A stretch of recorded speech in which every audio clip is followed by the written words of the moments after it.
Praise the Lord. കർത്താവ് നിങ്ങളെ ധാരാളം അനുഗ്രഹിക്കട്ടെ. ഇന്നൊരു സന്തോഷ വാർത്ത ഞാൻ നിങ്ങളെ അറിയിക്കാൻ വേണ്ടിയാണ് ഈ മെസ്സേജ് ഇടുന്നത്. 128 സങ്കീർത്തനം അതിൻ്റെ 2 വാക്യത്തിൽ ഇങ്ങനെ പറയുന്നു: നീ ഭാഗ്യവാൻ, നിനക്ക് നന്മ വരും. പ്രിയമുള്ള സഹോദരങ്ങളെ, നിങ്ങളുടെ ജീവിതത്തിൽ ആമൻ സ്തോത്രം, നിങ്ങൾ നന്നാകത്തില്ലെന്നും ഗുണം പിടിക്കത്തില്ലെന്നും പ്രാഗി ശപിച്ച് വിട്ട ആരെങ്കിലും എന്നെ കേൾക്കുന്നുണ്ടെങ്കിൽ ഓർത്തു, മനുഷ്യൻ പറയുന്നതല്ല നീ വിശ്വസിക്കേണ്ടത്. തിരുവചനം എന്താണ് നിന്നെപ്പറ്റി പറയുന്നത് അത് നീ വിശ്വസിക്കുക. വചനം പറയുന്നു, ആമൻ സ്തോത്രം, നീ ഭാഗ്യവാൻ, നിനക്ക് നന്മ വരും. പ്രിയമുള്ളവരെ, 3 ഏക്കർ മേടിക്കുന്നത് കൊണ്ടോ ഒരു 3-4 നിലയുടെ വീട് പണിയുന്നത് കൊണ്ടല്ല, ഇതൊക്കെ നമുക്ക് ലഭ്യമാണ്. പക്ഷേ എങ്കിലും നീ ഭാഗ്യവാൻ, നിനക്ക് നന്മ വരും. ഭാഗ്യം വരുന്നത് യേശു കർത്താവിനെ ഹൃദയം കൊണ്ട് വിശ്വസിച്ച് വായു കൊണ്ട് ഏറ്റു പറഞ്ഞ് ജലത്തിൽ സ്നാനമേൽക്കണം.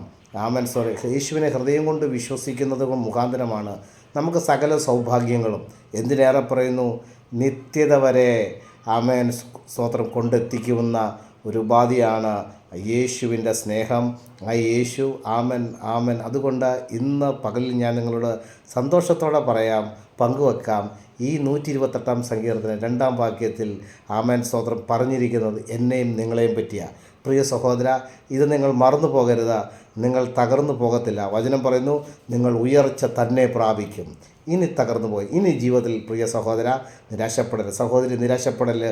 വചനം പറയുന്നു, നീ ഭാഗ്യവാൻ, നിനക്ക് നന്മ വരും. നിങ്ങൾക്ക് നന്മയുണ്ടാകും. പ്രിയരെ, കർത്താവ് നിങ്ങളെ ധാരാളമായി അനുഗ്രഹിക്കട്ടെ. God bless you. God bless you. God bless you.